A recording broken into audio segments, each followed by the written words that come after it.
ओम श्री गणेशाय नमः। जय माँ षष्ठी, जय भगवान बलराम। नमस्कार दोस्तों, आप सभी का हमारे चैनल पर हार्दिक स्वागत है। आज हम आपको एक ऐसे पवित्र व्रत के बारे में बताएंगे जो सदियों से माताओं की आस्था, प्रेम और अपनी संतान के उज्जवल भविष्य का प्रतीक माना जाता है। इस व्रत का नाम है हरछठ, जिसे हल षष्ठी भी कहा जाता है। आज के इस वीडियो में हम जानेंगे हरछठ का महत्व क्या है, इसकी पौराणिक कथा क्या है, पूजा की संपूर्ण विधि क्या है, किन किन सामग्रियों से पूजा की जाती है और इस व्रत से जुड़ी ऐसी रोचक बातें जिन्हें शायद बहुत कम लोग जानते हैं। तो आइए पूरे श्रद्धा और भक्ति के साथ शुरुआत करते हैं। जय माँ षष्ठी। हरछठ का व्रत मुख्य रूप से संतान की लंबी आयु, अच्छे स्वास्थ्य और सुख समृद्धि के लिए रखा जाता है।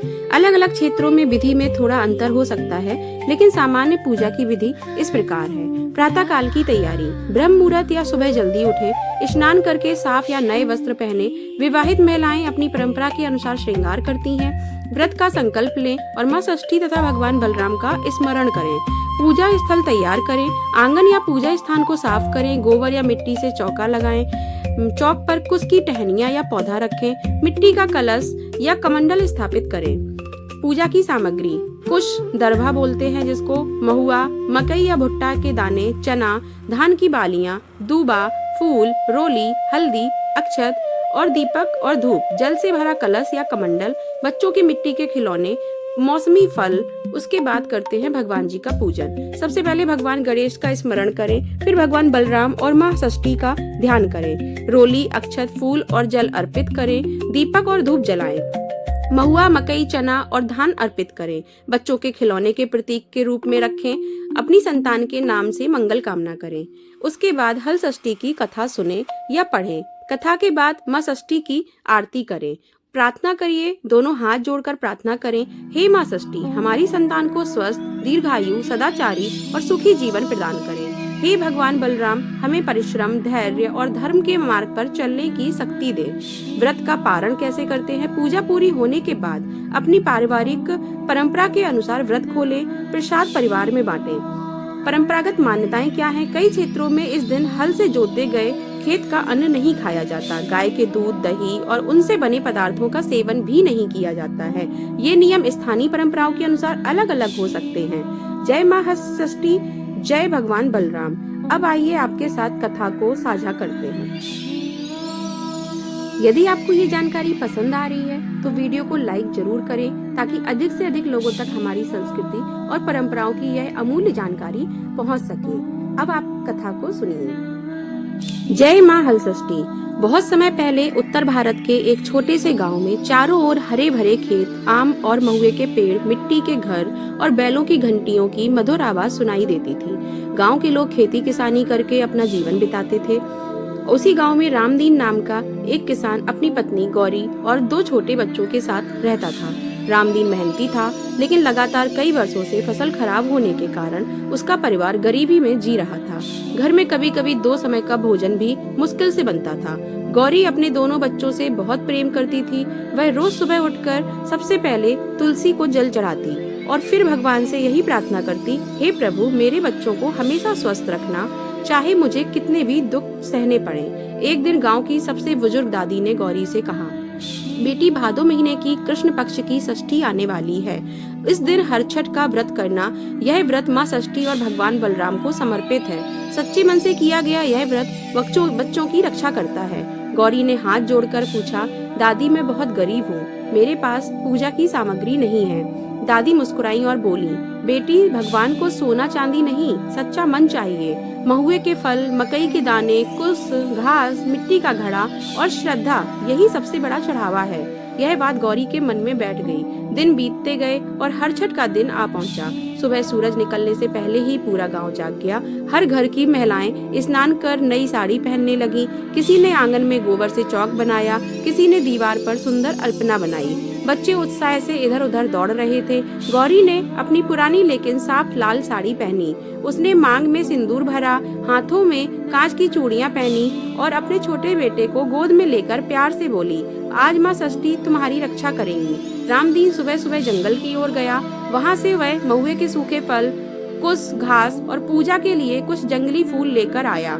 गौरी ने मिट्टी का एक सुंदर कमंडल सजाया, उसमें महुए के फल, मकई के दाने और चने भरे। पास ही बच्चों के छोटे छोटे मिट्टी के खिलौने रखे, एक बैलगाड़ी, एक घोड़ा और एक छोटी सी गुड़िया। गांव की सभी महिलाएं तालाब के किनारे इकट्ठा हुई। यहाँ कुछ घास का एक छोटा सा मंडप बनाया गया, बीच में मिट्टी का कलश रखा गया और भगवान बलराम तथा माँ षष्ठी का स्मरण किया गया। पूजा शुरू ही हुई थी कि अचानक काले बादल छा गए, तेज हवा चलने लगी, लोग घबरा गए। तभी गांव के सबसे बुजुर्ग पंडित जी बोले, डरो मत, श्रद्धा की परीक्षा हमेशा कठिन ही होती है। जो सच्चे मन से व्रत करेगा उसकी रक्षा स्वयं माँ षष्ठी करेंगी। गौरी ने आंखें बंद कर प्रार्थना शुरू कर दी। उसी समय दूर खेतों की ओर से एक बच्चे के रोने की आवाज सुनाई दी। सभी महिलाएं चौंक गईं। आखिर वह बच्चा कौन था?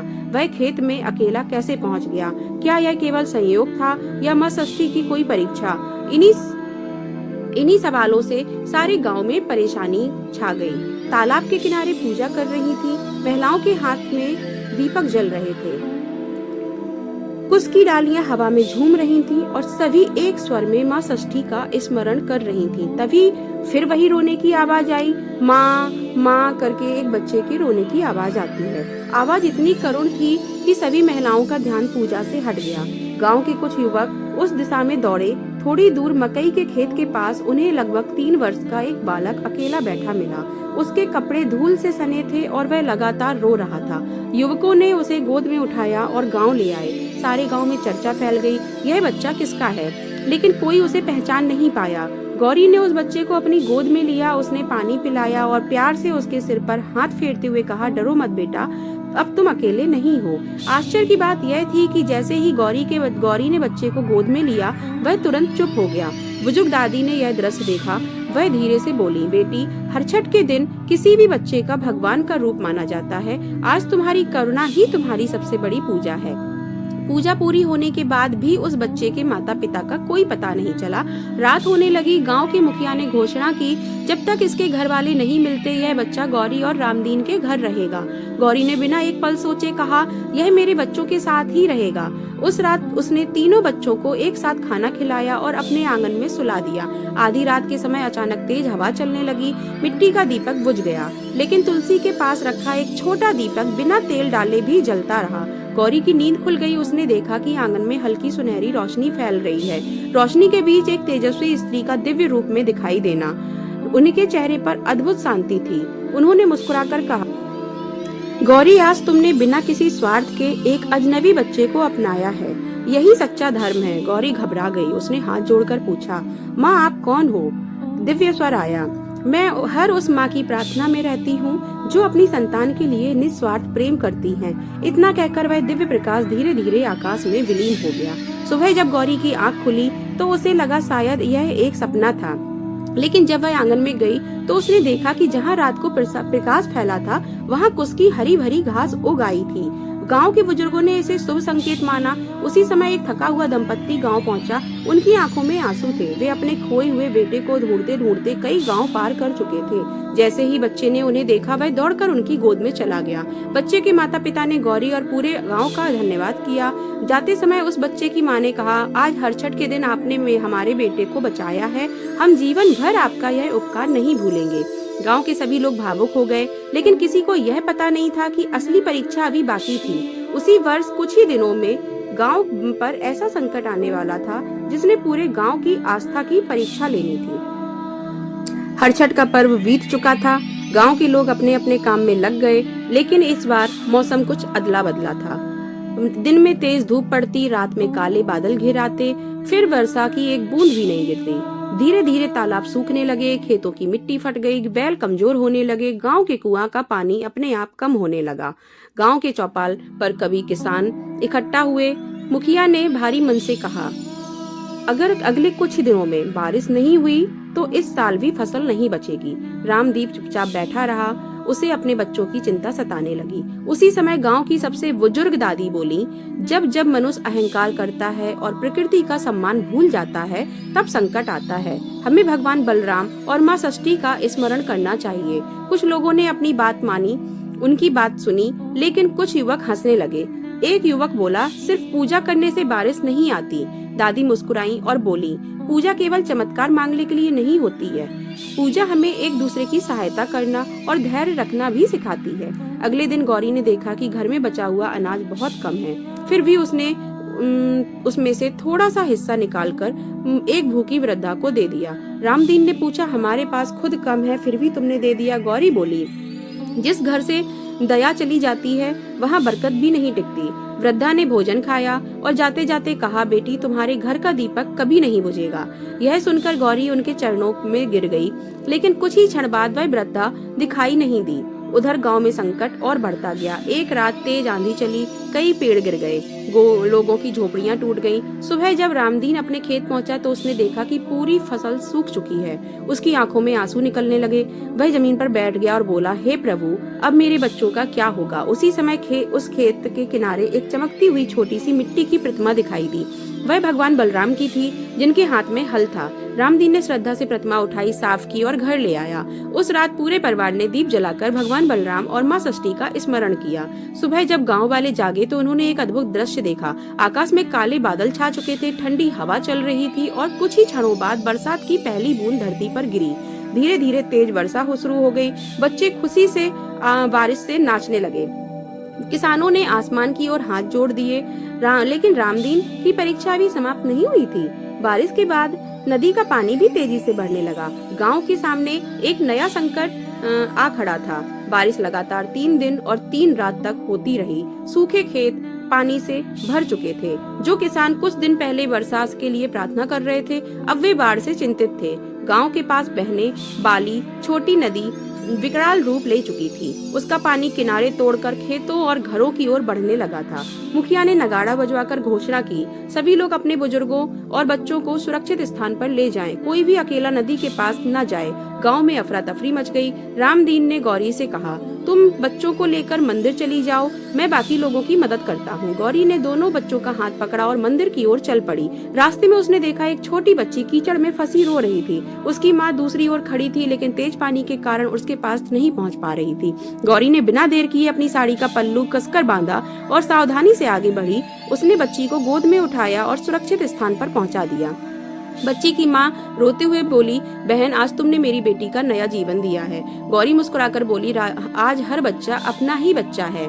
यह बात सुनकर वहां खड़े सभी लोगों की आंखें नम हो गईं। उधर रामदीन और गांव के अन्य किसान मिट्टी की बोरियां रखकर पानी का रास्ता मोड़ने की कोशिश कर रहे थे। तभी अचानक एक बूढ़ा बैल तेज हवा में फंस गया। कई लोग डर गए। रामदीन बोला, यह बैल वर्षों से हमारे खेत जोतता आया है, इसे ऐसे नहीं छोड़ सकते। उसने 2 युवकों के साथ मिलकर रस्सी बांधी और बड़ी मुश्किल से बैल को बाहर निकाल लिया। गाँव के बुजुर्ग बोले, जो पशुओं पर दया करता है उस पर भगवान बलराम की विशेष कृपा होती है। शाम होते होते बारिश रुक गई। बादलों के बीच से सूर्य की किरणें निकली और पूरे गांव में सुनहरी रोशनी फैल गई। मंदिर के पुजारी ने कहा, आज तुम सबने एक बात सिद्ध कर दी है कि हर छठ केवल व्रत का नाम नहीं बल्कि करुणा, साहस और एक दूसरे की रक्षा का पर्व है। रात को पूरे गांव में मंदिर में दीप जलाए। महिलाएं माँ षष्ठी की भजन गाने लगी। बच्चों के लिए मिट्टी के छोटे छोटे खिलौने चढ़ाए गए। महुए के फल और मकई के दाने अर्पित किए गए। उसी रात गौरी ने फिर वही दिव्य प्रकाश देखा। इस बार प्रकाश से एक मधुर स्वर सुनाई दिया, जिस गांव में लोग एक दूसरे के बच्चों को अपना समझते हैं, वहाँ पशुओं पर दया होती है। जहाँ श्रद्धा के साथ सेवा भी होती है, वहाँ मेरी कृपा सदैव बनी रहती है। सुबह जब गांव वाले मंदिर पहुँचे तो उन्होंने देखा कि बाढ़ का पानी पूरी तरह उतर चुका था। खेतों में नई हरियाली झलकने लगी थी। लेकिन तभी एक यात्री गांव में आया। उसने दूर के एक राज्य से आई ऐसी खबर सुनाई जिसने पूरे गांव में आश्चर्य में डाल दिया। अगली सुबह पूरा गांव मंदिर के प्रांगण में इकट्ठा था। वर्षा रुक चुकी थी, खेतों में नई हरियाली दिखने लगी थी और कई लोगों के चेहरों पर फिर से उम्मीद लौट आई थी।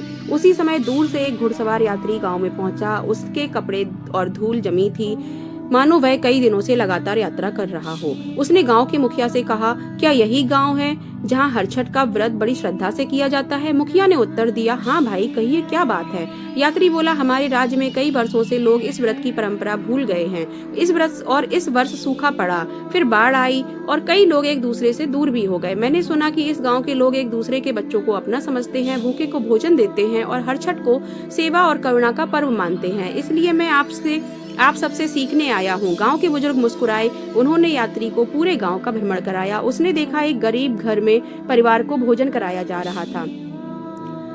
एक दूसरे घर में बीमार बच्चे के लिए दवाई लाई जा रही थी। कहीं किसान अपने पड़ोसी की टूटी मेड़ ठीक कर रहे थे, कहीं महिलाएं मिलकर तालाब की सफाई कर रही थी। यात्री ने आश्चर्य से कहा, अब समझ आया कि इस गांव की सबसे बड़ी शक्ति केवल पूजा नहीं बल्कि आपसी प्रेम है। शाम को हर छठ का यह सामूहिक उत्सव रखा गया। सभी महिलाएं 16 श्रृंगार करके आईं। उन्होंने कुश की डालियां, महुए के फल, मकई के दाने, चने और बच्चों की मिट्टी के खिलौने अर्पित किए। पूरे गांव में दीप जलाए गए। बच्चों की हंसी, शंख की ध्वनि और भजन की मधुर आवाज से वातावरण भक्तिमय हो गया। तभी मंदिर के दीपक की लौ बिना हवा के भी ऊंची उठने लगी। सभी लोग शांत होकर खड़े हो गए। मंदिर के पुजारी ने कहा, आज यह दीप हमें याद दिला रहा है कि माँ षष्ठी की सच्ची की पूजा केवल व्रत रखने से नहीं होती है। उनकी कृपा उस घर पर होती है जहाँ बच्चों की रक्षा, बड़ों का सम्मान, पशुओं पर दया और जरूरतमंद की सेवा की जाती हो। रामदीन ने अपने दोनों बच्चों को गले लगाया। गौरी की आंखों में खुशी के आंसू थे। उसने मन ही मन प्रार्थना की, हे माँ षष्ठी, जैसे आपने हमारे परिवार पर कृपा की, वैसे ही संसार की हर माँ और हर बच्चे की रक्षा करना। उसी समय मंदिर के बाहर खेल रहे सभी बच्चे एक साथ हंस पड़े। गांव की दादी मुस्कुराईं और बोली, जहाँ बच्चों की हंसी गूंजती है वही भगवान का सबसे सुंदर आशीर्वाद बसता है। उस दिन के बाद उस गांव में हर वर्ष हर छठ का व्रत और पर्व पहले से भी अधिक श्रद्धा और प्रेम से मनाया जाने लगा। लोग अपने बच्चों के साथ पूरे गांव के बच्चों की खुशहाली की कामना करते। कोई भूखा ना रहे, कोई अकेला ना रहे और हर घर में प्रेम बना रहे। यही इस पर्व की सबसे बड़ी सीख बन गई। कथा से मिलने वाली जो शिक्षाएं हैं वो ये रही, माँ का प्रेम संसार की सबसे बड़ी शक्ति है। बच्चों की रक्षा और उनके अच्छे संस्कार पूरे समाज की जिम्मेदारी है। श्रद्धा के साथ सेवा, दया और करुणा भी उतनी ही आवश्यक है। भगवान बलराम हमें परिश्रम, खेती और प्रकृति के सम्मान का संदेश देते हैं। हर छठ केवल एक व्रत नहीं बल्कि परिवार, समाज और प्रकृति के प्रति प्रेम और जिम्मेदारी का पर्व है। जय माँ षष्ठी, जय भगवान बलराम, जय श्री कृष्ण। आप लोगों को कथा कैसी लगी हमें कमेंट में जरूर बताइएगा और कमेंट में जय माँ षष्ठी, जय भगवान बलराम और जय श्री राधे और जय श्री कृष्णा जरूर लिखते जाइएगा। दोस्तों, हर छठ हमें केवल व्रत रखना ही नहीं सिखाता बल्कि माँ के निस्वार्थ प्रेम, परिवार की एकता, बच्चों की रक्षा, प्रकृति के सम्मान और सेवा भाव का भी संदेश देता है। यदि आपको ये वीडियो ज्ञानवर्धक लगा हो और इसे अपने परिवार और मित्रों के साथ अवश्य शेयर करें। ऐसी ही धार्मिक, पौराणिक और भारतीय संस्कृति से जुड़ी रोचक कहानियाँ पाने के लिए हमारे चैनल को सब्सक्राइब करें और बेल आइकन को दबाना ना भूलें। आप सभी पर माँ षष्ठी और भगवान बलराम की कृपा सदैव बने रहे। धन्यवाद। जय माँ षष्ठी, जय भगवान बलराम, राधे राधे।